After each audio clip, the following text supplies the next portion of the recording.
మనము నిర్మింపబడినారిది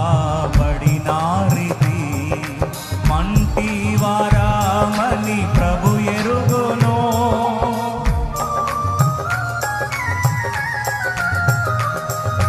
మనము నిర్మింపబడినారిది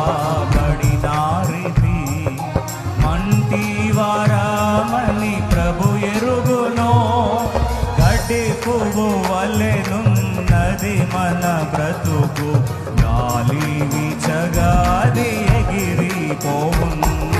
గడ్డి పువ్వు వలెనున్నది మన బ్రతుకు, గాలి వీచగాది ఎగిరి